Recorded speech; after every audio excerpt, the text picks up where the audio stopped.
오늘 이야기는요, 좀 드라마틱한 이야기로 시작을 해볼까 해요. 네. 한때 테크 업계의 가장 빛나는 별이었던 한 기업이 있었는데 주인공은 바로 스냅입니다. 아, 스냅이요? 네.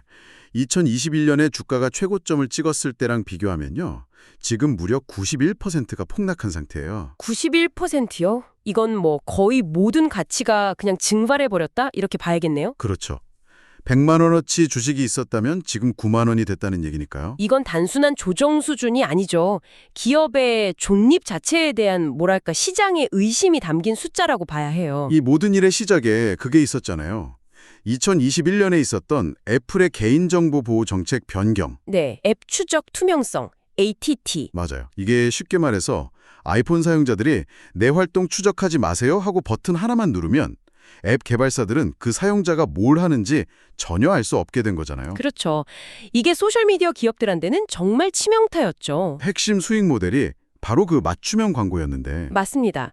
사용자의 관심사를 정밀하게 추적해서 딱 맞는 광고를 보여주는 거였는데 그 길을 애플이 그냥 막아버린 거니까요. 비유하자면 단골 손님 취향을 다 꿰고 있던 가게 주인의 눈을 가려버린 거나 마찬가지예요. 페이스북을 운영하는 메타 같은 정말 거대 기업도 이때 엄청나게 휘청했었잖아요. 네, 그랬죠. 근데 그들은 막대한 자본으로 어떻게든 인공지능 기반의 새로운 광고 엔진을 만들어서 위기를 돌파해냈단 말이죠. 근데 스냅은 그 과정에서 훨씬 더 큰 타격을 입었고 회복도 눈에 띄게 더뎠던 게 사실이고요. 바로 그 지점 때문에 시장에서는 스냅은 끝났다. 이런 비관론이 팽배했던 거죠. 위기 대응 능력이 떨어진다고 본 거예요. 그래서 오늘 저희가 던져볼 핵심 질문은 바로 이겁니다. 과연 스냅이 이 길고 어두운 터널의 끝을 보고 2026년까지 화려하게 재개할 수 있을까? 정말 흥미로운 질문이네요. 모두가 끝났다고 말하는 지금 스냅이 조용히 꺼내들고 있는 반격의 카드들은 뭔지, 그리고 이 처참한 주가가 오히려 새로운 기회가 될 수 있는 건 아닌지 그 가능성을 한번 깊게 파고들어 보겠습니다. 네, 좋습니다. 자, 외부에서 문을 걸어 잠궜다면 결국 해답은 집안에서 찾아야겠죠.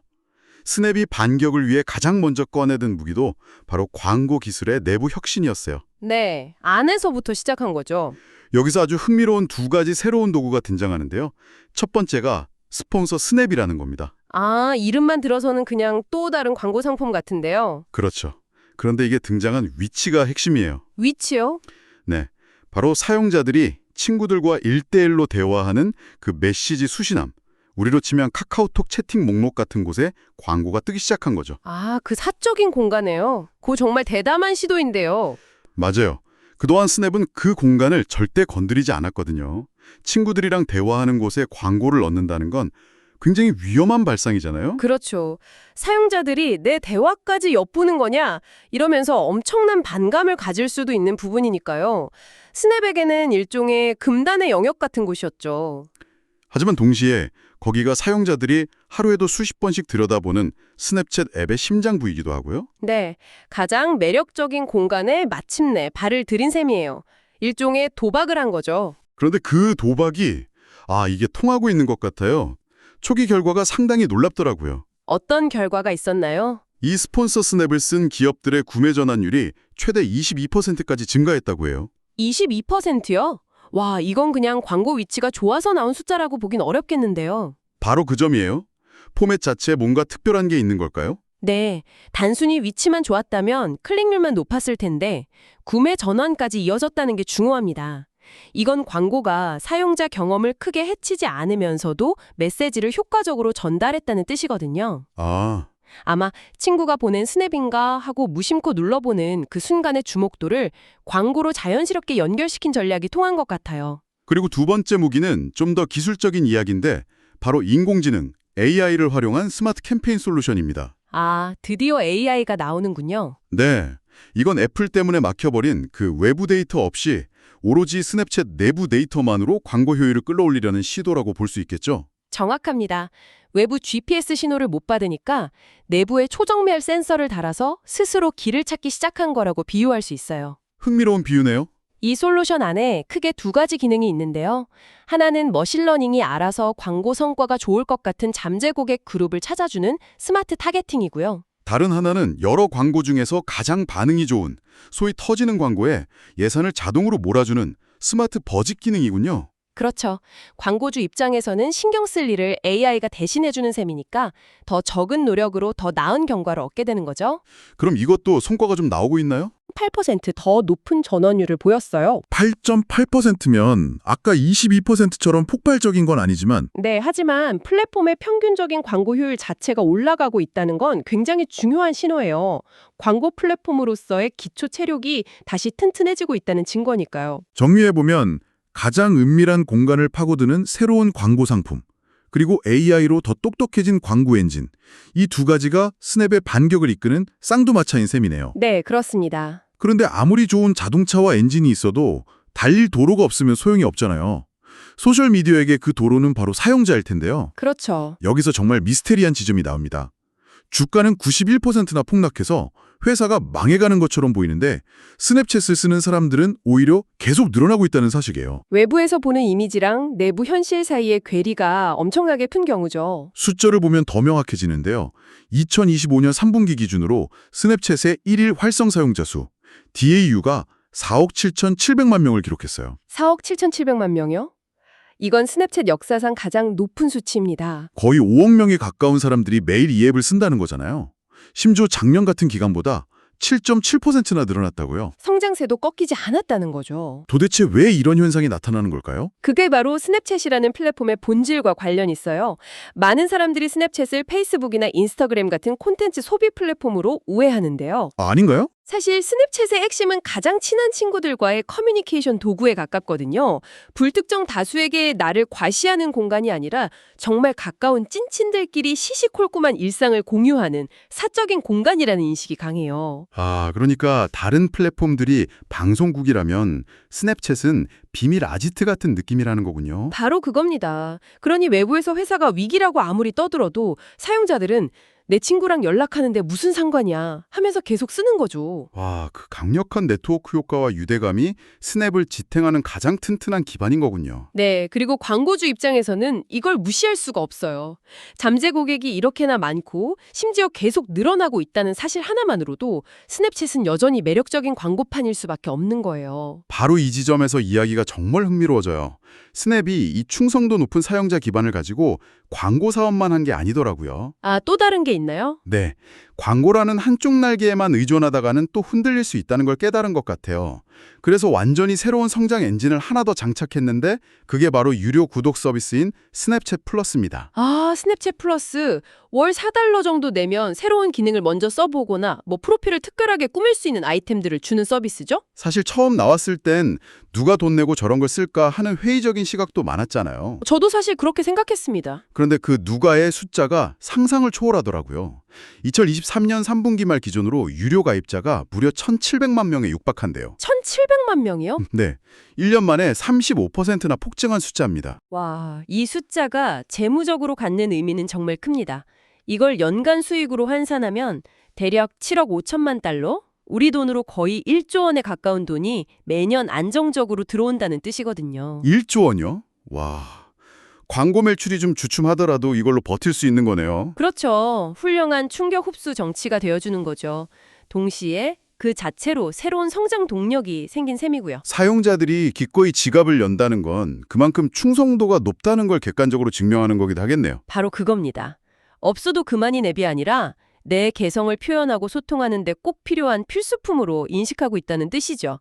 이런 팬덤에 가까운 사용자층은 어떤 위기에서도 회사를 지탱하는 가장 튼튼한 버팀목이 되어줍니다. 자, 그럼 중간 정리를 한번 해보죠. AI 기반의 새로운 광고 기술로 내부 역량을 다지고 있고 네, 그 기반에는 위기 속에서도 꾸준히 늘어나는 거의 5억 명의 충성도 높은 사용자들이 있고 그렇죠. 심지어 이 사용자들 중 1,700만 명은 기꺼이 돈을 내는 구독자로 전환되면서 새로운 수익원까지 만들어내고 있는 상황. 정말 긍정적인 신호들이 많은데요. 네, 그렇다면 이 모든 것들이 스냅의 현재 가치에 과연 어떻게 반영되어 있을까요? 바로 그 지점이 이 이야기의 하이라이트이자 가장 아이러니한 부분입니다. 시장의 평가와 회사의 현실이 완전히 따로 놀고 있거든요. 기업 가치를 평가하는 지표 중에 매출 대비 주가 비율, PS 레이쇼라는 게 있잖아요. 네, 회사의 시가총액이 연간 매출액의 몇 배인지를 보여주는 지표죠. 스냅의 현재 PS 비율이 2.2배에 불과해요. 2.2배요. 이 숫자가 어느 정도 수준이냐면요. 스냅이 2017년에 상장한 이후 거의 가장 낮은 수준이에요. 가장 낮은 수준이요? 네, 참고로 주가가 하늘에 찌르던 2021년에는 이 비율이 30배를 훌쩍 넘었습니다. 30배에서 2.2배라니. 이건 뭐 한때 강남 타워팰리스 가격에 거래되던 아파트가 지금은 경기도 소형 아파트 가격에 나와 있는 거나 마찬가지네요. 아주 적절한 비유입니다. 이게 의미하는 바는 명확해요. 현재 시장은 스냅의 성장은 이제 끝났다고 단정하고 가격을 매기고 있다는 겁니다. 더 이상 성장하지 못할 거야라는 극단적인 비관론이 주가에 100% 반영되어 있는 상태군요. 그렇죠.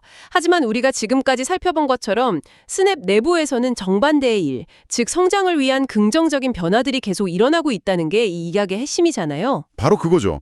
실질 매출 데이터도 시장의 비관론과는 전혀 다른 이야기를 하고 있어요. 네, 어떤가요? 2025년 3분기 스냅의 매출이 15억 달러로 전년 같은 기간보다 10% 증가했습니다. 10%나요? 네, 이건 시장 예상을 뛰어넘는 수치였을 뿐만 아니라 바로 직전 2분기 성장률 9%보다 오히려 속도가 더 빨라진 거예요. 성장이 멈춘 게 아니라 오히려 다시 가속 페달을 밟고 있는 모습이네요. 그렇다면 이런 질문을 던져볼 수 있겠네요. 시장의 평가는 성장 정체인데 실제 데이터는 성장 가속을 보여주고 있다. 이 둘 사이의 거대한 간극, 이 인식의 차이가 바로 기회가 될 수 있는 것 아닐까요? 정확합니다. 투자의 기회는 종종 이런 인식의 격차에서 발생하죠.